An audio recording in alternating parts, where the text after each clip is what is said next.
was Ilonggo. So the first day of the reading here for the play, I realized that through the years, since 1975, I had made a good living mangling the English language as Bibeth Orteza, and they were all talking like this. Because in my world, we would say, "Good morning, Mr. Shaw."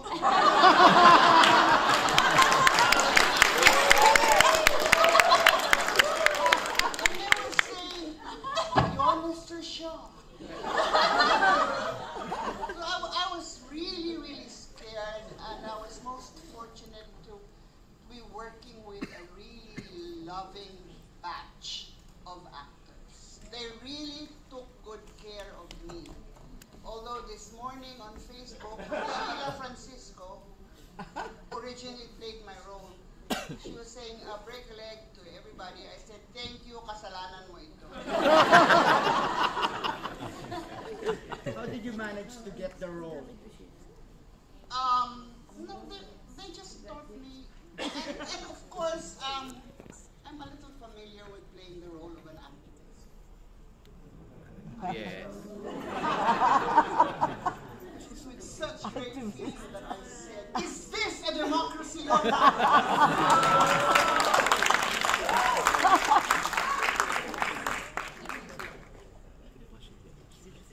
Thank you for that question. Oh, we have a question over here. Hi, good evening. How much groundwork did you do looking into the time period, like the changes happening at the time the war was starting to get the end of their lives, and then it was late 1800s to early 1900s? Did you do a lot of study about how Harvard was at the time, generally how life was in the U.S. at that time? Generally, actually, the script was so well written that you didn't really need much. Sure, you researched on the time, you researched on the costumes, you researched on the current events of that time, the wars, etc. But the script itself gave everything in such a beautiful way. So there was really not much, in my part, not much effort. Now, of course, you have your costume designers, your set designer, Joey Mendoza, and so he did a lot of research, I'm sure, and then presented it. And I'm the kind of director who trusts my people, so I do. Yes, I do.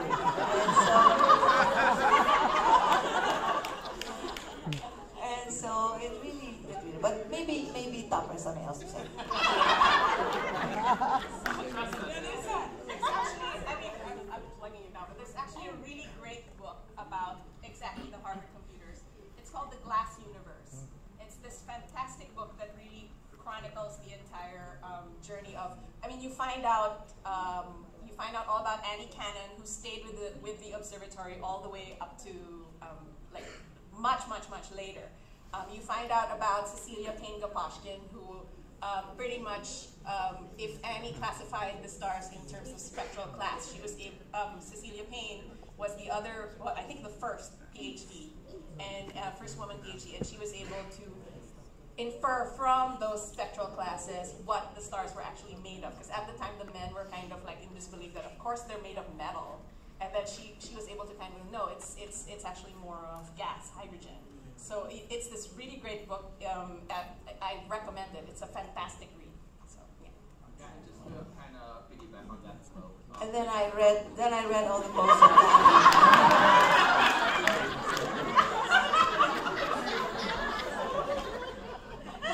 And then argue with women.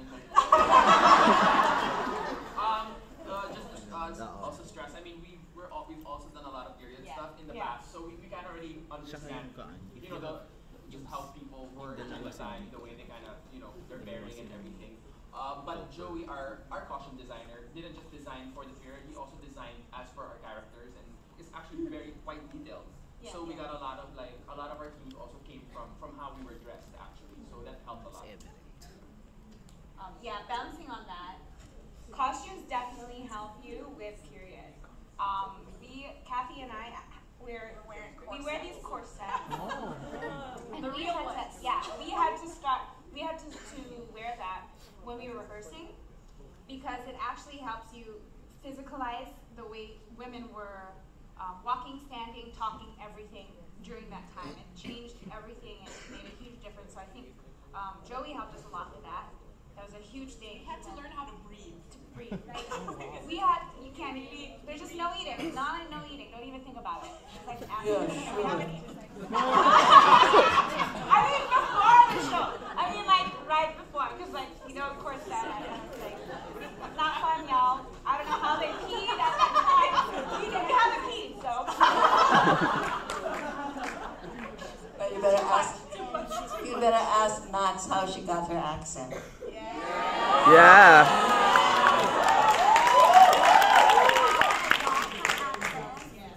I'm not even sure if it's on the spot, but no, I have friends kasi from the UK. I have friends from the UK. When I was first offered, actually, I went to Tita Joy's place. That first reading, I didn't know that she was gonna give me the role. I thought I was just taking someone's place. I mean, reading for somebody else. And then she said, "Okay, can you try this Scottish accent?" Then I was like, "Okay, let's have a go." And then I just remembered how my Scottish friends talked, and then yeah, I just tried. But then I mostly from YouTube and friends. I actually showed some lines to a friend of mine, and then he recorded it for me. And then from that short thing, I read the whole script already with the accent. Hopefully, I managed to give it justice.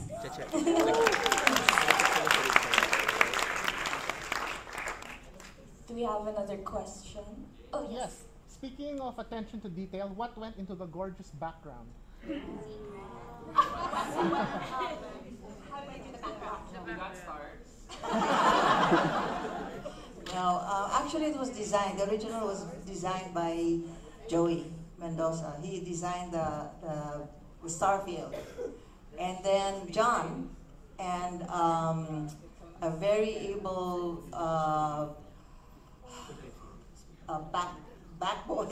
backstage boys put up all of those little lights, and then John and I sit down, and from the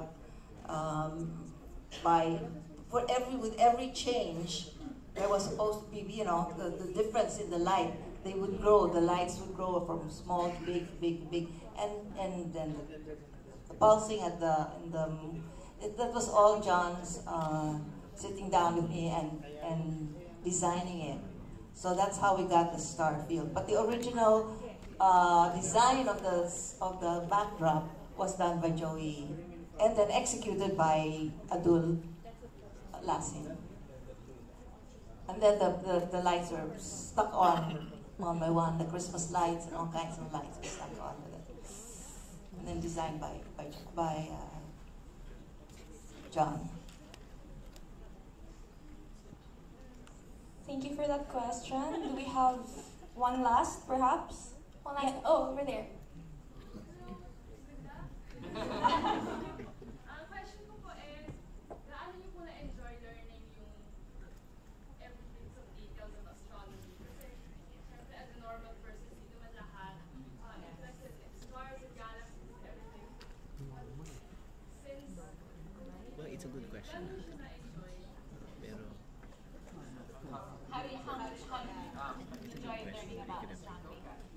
Well, basta ako, it really hit me when I was so anxious, and then I just suddenly saw on the internet that there is a Filipina who is a head of a major department in NASA, Josephine Santiago Bond.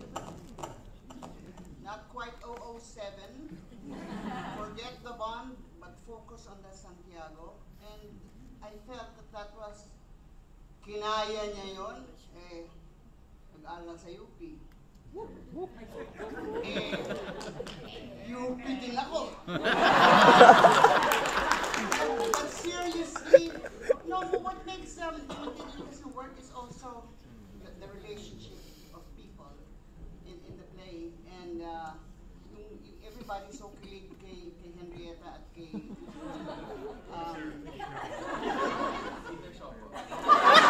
If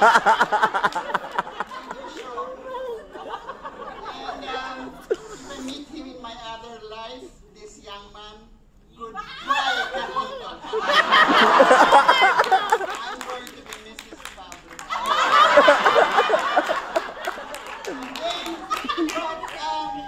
But the relationships of the people, the two sisters.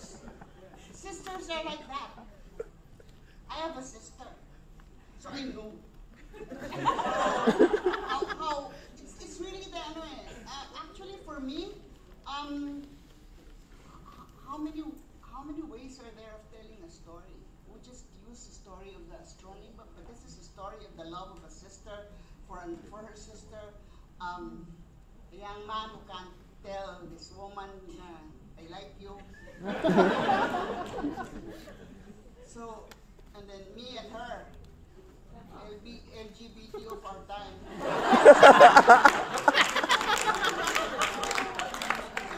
so it's that. Those elements that make the story so interesting. But I think Kathy also actually already knows a lot about astronomy. Because even before coming into the play, so it was like a natural, I think, fit for her. She knows because. Huh? She's really so learned about astronomy. She tells stories about them. You can boast, Kathy. No. She came in today wearing her NASA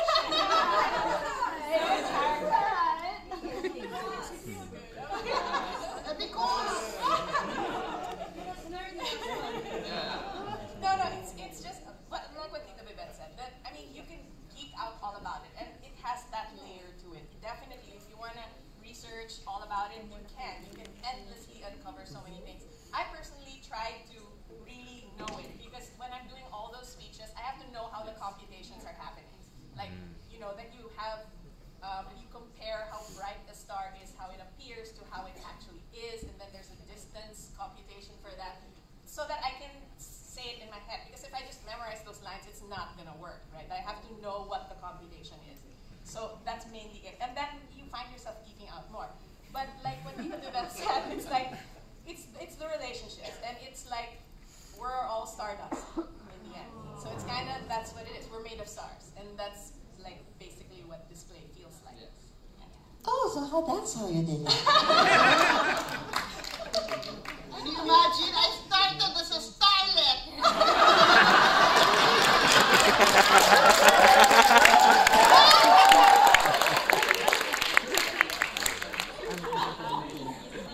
I just want to add a little bit about the sister thing.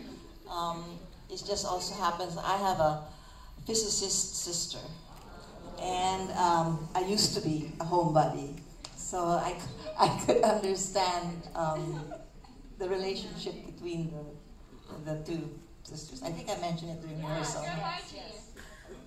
I was Margie.